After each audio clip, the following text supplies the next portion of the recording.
Assalamualaikum warahmatullahi wabarakatuh. Alhamdulillahilladzi nahmaduhu wa nasta'inuhu wa nastaghfirullah. Wassalatu wassalamu ala asyrafil anbiya'i wal mursalin Sayyidina Muhammadin wa ala alihi wa sahbihi ajma'in, amma ba'du. Alhamdulillah wa syukurillah, saudara-saudariku. Pada pertemuan kali ini kita akan mendengarkan ceramah dari Ustadz Dasat Latif yang membahas tentang tanggung jawab orang tua terhadap anaknya. Karena kita memang sebagai orang tua punya peranan penting dalam pembentukan karakter dari anak kita. Nah, tanpa berlama-lama lagi saudara-saudariku, mari kita ikuti ceramah dari beliau. Ini dia. Anak-anak mau pergi sekolah cium tangan enggak? Bapak, kalau anaknya mau pergi sekolah cium tangan? Cium tangan? Enggak percaya saya, Pak. Itu cium tangan, kalau saya jabat tangan sama ibu saya begini cara saya. Cium dulu telapaknya. Atasnya dulu saya cium sekali, baru telapaknya 2 kali. Itu namanya cium tangan. Anak-anak sekarang dia kasih gitu tangannya, Pak. Enggak, di sliding, Pak.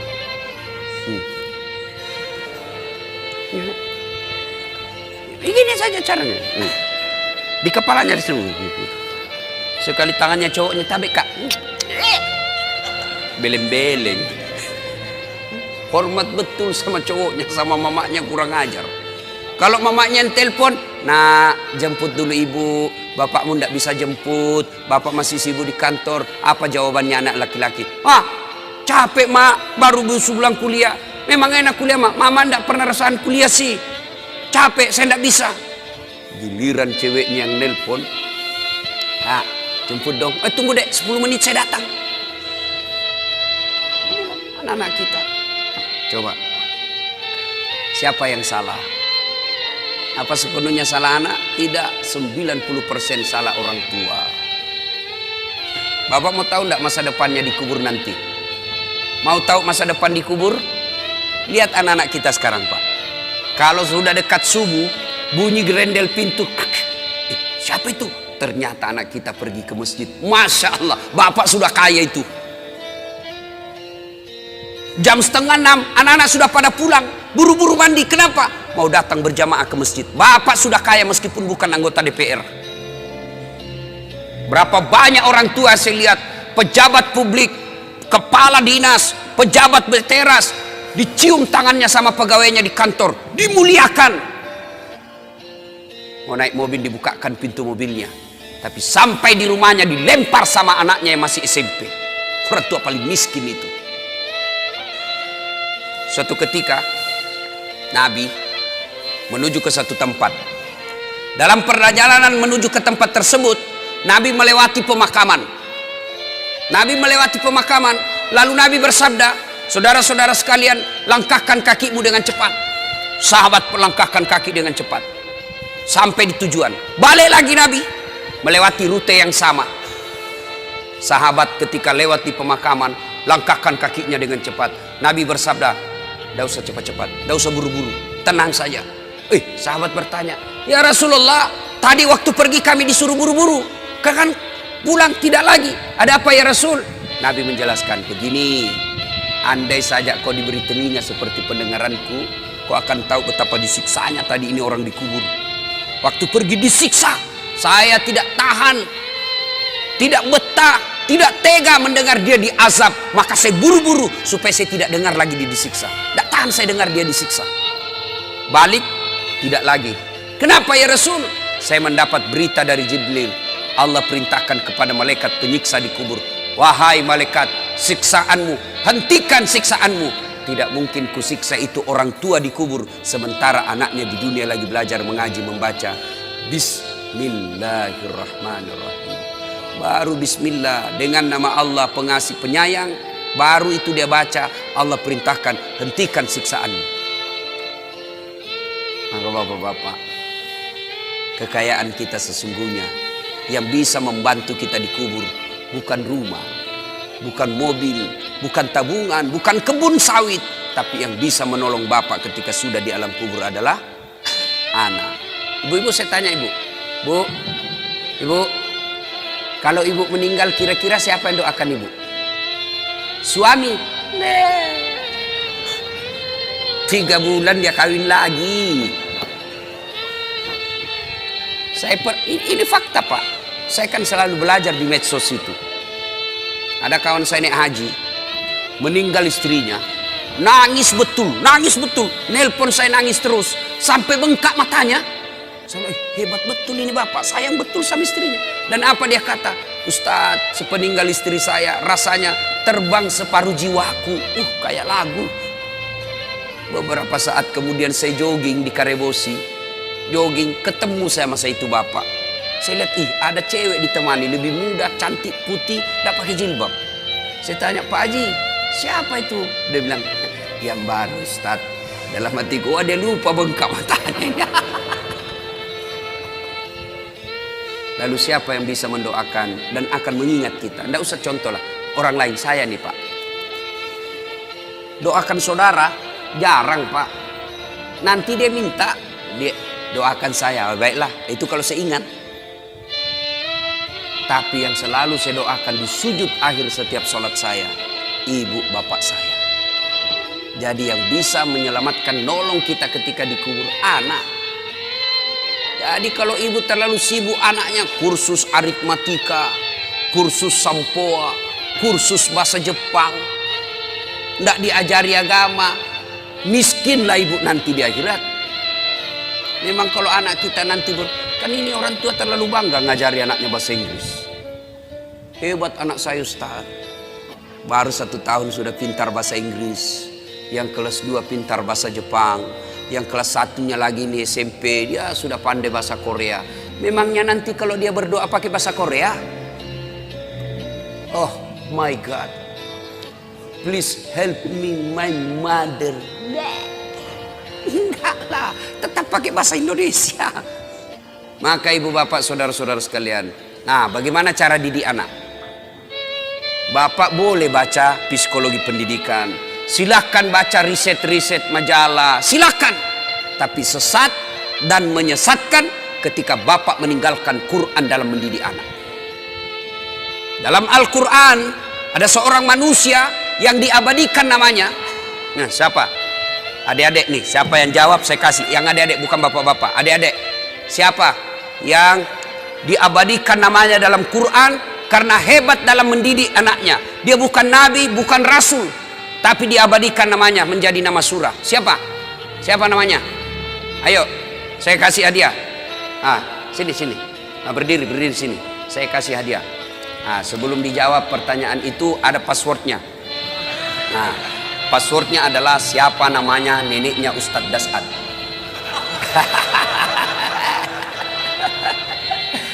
Dek ya, lain kali jawab saja sembarang, belum tentu mereka juga tahu ini nenek saya. Itu namanya kritis. Ya, ayo siapa namanya orang tua yang hebat mendidik anaknya lalu diabadikan menjadi nama surah? Siapa namanya dek? Oh, nama Dika dia, tapi nama yang saya maksud ya, orang tua yang diabadikan namanya dalam Quran, siapa namanya? Tepatnya Luqmanul Hakim. Sudah ada benarnya, ada apa dia? Oke. Salam tangan dulu bos. Beda itu rasanya uang Ustadz dengan uang Kapolres. Bapak saudara-saudara sekalian, namanya Luqmanul Hakim. Diabadikan menjadi nama surah karena hebat dalam mendidik anaknya. Nah, maka karena waktu terbatas, bapak kalau mau ibu bapak mau mendidik anak, buka Quran surah Luqman mulai dari ayat 13. Allah ajarkan menurut Luqmanul Hakim, ya bunayya, wahai anakku, la tusrik billah, jangan kau serikatkan Allah. Artinya yang pertama diajarkan kepada anak akidah. Anak-anak kita kecil-kecil, 7 bulan, 9 bulan, 1 tahun, mereka anak kecil kan senang lagu, maka perkenalkan lagu-lagu Islam, perkenalkan akidah, tauhid melalui lagu. Ada waktu saya kecil kan lagunya begini, topi saya bundar, bundar topi saya. Kalau ibu-ibu dulu kalau dia didik anaknya, lagunya dia perkenalkan sejarah Nabi melalui apa? Lagu. Pada zaman dahulu kala, pada zaman jahiliyah. Saya tanya ibuku yang lagi nyanyi, kenapa zaman jahiliyah mak? Dia jawab, lahirlah seorang rasul yang terakhir dan mulia. Saya tanya, siapa nama nabi terakhir mak? Dia jawab lagi, Nabi Muhammad namanya. Siapa nama ibunya mak? Siti Aminah ibunya. Bapaknya siapa? Abdullah nama ayahnya. Di mana tinggal? Di Dumai atau Pekanbaru? Madinah tempat tinggalnya. Terus selanjutnya mak, dia lanjut lagi lagunya. Setelah dewasa diangkat menjadi rasul. Siapa yang angkat? Ketua RT atau Pak Desa? Oleh Allah yang kuasa. Allah itu siapa mak? Pencipta alam semesta. Akidah masuk. Itu lagu dulu. Kalau datang suaminya, dia hibur. Marah suaminya, dia nyanyi juga ibu-ibu dulu. Nyanyi tapi sopan lagunya. Marah-marah suaminya, pak. Nyanyilah dia. Insaflah wahai manusia, bila dirimu bernoda. Marah lagi suaminya, dia goyang kepalanya. Joget juga tapi kepalanya aja goyang dengan tangan jari-jarinya. Dialah pengasih dan penyayang kepada semua insan. Itu lagu-lagu zaman dulu. Ibu-ibu tidak ada majelis taklimnya tuh, tidak ada baju seragamnya. Dulu. Sekarang ibu-ibu apa lagunya? Yo ayo, yo ayo, yo ayo. Ayo apa? Ayo poligami.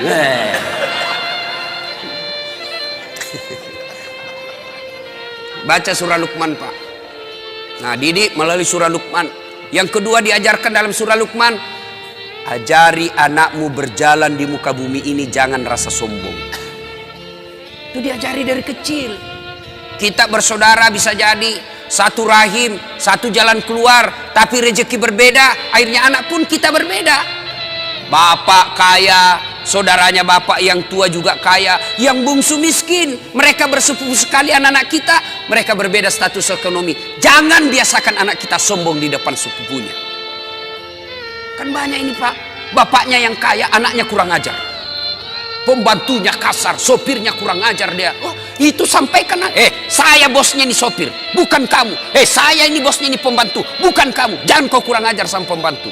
Itu ajarin begitu.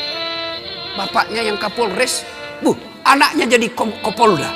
Semua pegawainya bapaknya dia perintah. Tidak boleh itu. Ajarkan kepada kita sopan santun. Jangan dia muka sombong di muka bumi ini. Dan seterusnya dan seterusnya. Banyak baca surah Luqman. Dan yang paling terakhir, jangan lupa doakan. Apa doanya anak soleh? Allah ajarkan sebuah doa kepada Ibrahim alaihissalam yang ada dibadikan dalam Quran. Rabbi habli minas solihin. Ya Allah, berikan hamba anak yang soleh. Amalkan itu. Ibu-ibu lagi suap anaknya atau cucunya, suap sambil doa. Rabbi habli, mama. Rabbi serah, Rabbi habli minas solihin. Lagi dimandi anaknya disampo. Rabbi habli minas solihin. Mau tidur anak kita, usap-usap kepalanya. Rabbi habli minas solihin. Mau pergi sekolah, dekap dia. Rabbi habli minas solihin. Anak kita bertanya, apa itu bunda? Saya doakan nanda supaya anak jadi anak yang soleh. Sampai di sekolah mau bolos anaknya. Enggak deh, saya enggak bolos. Tadi bunda saya mendoakan saya jadi anak yang soleh. Coba diamalkan itu. Ada kemanakan saya pak, sudah mau maghrib masih main bola. Saya panggil, Fatur, sudah Mina, ayo berjamaah ke masjid. Sedikit lagi om. Oke, dia main futsal. Saya tunggui. Azan maghrib masih main bola. Terpaksa Ustaz Dasat masuk lapangan. Saya bisik telinganya. Rabbi habli minas solihin. Langsung menangis. Heran semua orang lihat. Hebatnya Pak Ustaz. Dia bisik saja kemanakannya menangis. Dia tidak tahu telinganya saya bisik. Tanganku dibawa menjepit.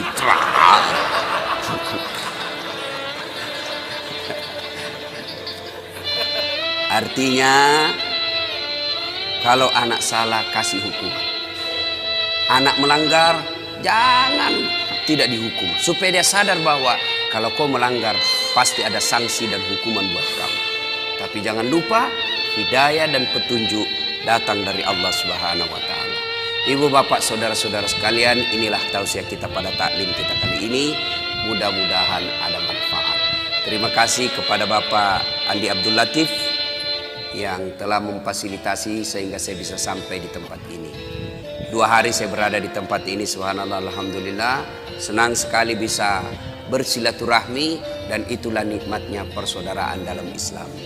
Insya Allah seninap nanti balik ke Jakarta, lalu ke Timika, lanjut lagi ke Timika, dari Timika ke Bombana, dari Bombana ke Pontianak, dari Pontianak ke Bima, dan seterusnya. Tanggal 21 saya ulang tahun.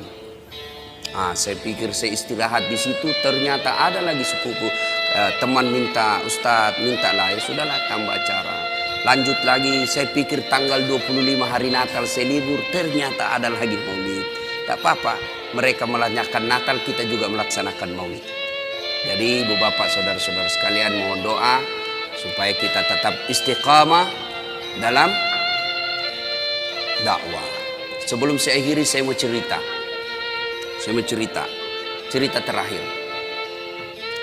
Ada orang imam penghafal Quran, anak-anak santri, ya anak remaja dikirim ke pesantren, hafal Quran. Pulang Ramadan, satu kampung mau mendengar hafalannya. Nah, kata Pak Imam, kaulah jadi imam. Kami mau dengar hafalanmu. Jadilah imam. Dia baca surah yang panjang, yang hanya dia menghafalnya. Al-Fatihah lancar. Begitu dia baca surah itu, yang panjang itu yang hanya dia menghafal, tiba-tiba ada cicak jatuh. Cicak jatuh, kena telinganya, kaget. Begitu dia kaget, stres. Orang stres hilang hafalan, Pak. Dia lupa apa sambungannya ini. Dia ingat-ingat, tak bisa dia ingat. Dia lupa betul. Dia tunggu dari bantuan dari belakang. Tidak ada yang bisa bantu. Masjid hening. Hening masjid. Tiba-tiba ini imam berteriak, tolong bantu di belakang. Dia bilang di belakang, saya juga tidak tahu. Tiba-tiba berteriak anak muda satu di belakang sekali. Dia bilang, kalau begitu ya sudah, Allahu Akbar. Kisah berikutnya. Ini fakta, saya ngalami. Waktu saya masih kecil, berjamaah asar. Ketika sujud, lama sekali imam sujud. Kenapa imam lama sekali ini? Teman saya penasaran. Sudah hampir 2 menit masih sujud juga. Akhirnya teman saya diangkat kepalanya. Langsung teriak, wih, hilang imam. Wah, ternyata imam keluar dari samping. Kacau masjid. Bubar. Selesai saya tanya Pak Imam, kenapa tinggalkan masjid? Jamaah, dia bilang, saya kentut nak. Sebelum Pak Imam, lain kali kalau kentut kasih bangkit jamaah, angkat kepala supaya kami lihat. Dia bilang apa? Saya sengaja nak, saya malu kau lihat. Saya sengaja tidak bangkitkan kau, saya malu saya kau lihat. Kacau masjid. Apalagi, saya berjamaah waktu itu KKN. Saya belum jadi ustaz. Ada kawan saya pakai gamis, pakai songkok. Saya cuma pakai baju biasa. Saya pikir, oh ini pasti anak pesantren. Jadi imam baca Al-Fatihah lancar. Begitu dia baca Al-Kafirun, saya sudah mulai bilang, nah berani betul ini dia baca Al-Kafirun. Dia baca, wala antum abiduna ma'abud, wala ana abidum ma'abadtum, wala antum abiduna ma'abud, wala ana abidum ma'abadtum, wala antum. Ini teman saya anak fakultas sastra, dia teriak, woi kenapa itu tak putar-putar tidak mau sampai? Langsung dia bilang ini juga kupikir. Kacau sholat. Ya, kalau imam salah, berantakan satu masjid. Dalam fikih berjamaah, siapa saja boleh jadi makmum. Orang gila sampai orang waras boleh jadi makmum. Orang dewasa sampai belum balik boleh jadi makmum. Tentara, polisi boleh jadi makmum. Tapi jadi imam tidak boleh orang sembarang. Harus ketat syaratnya. Kenapa? Karena kalau imam bermasalah, batal kita punya jamaah.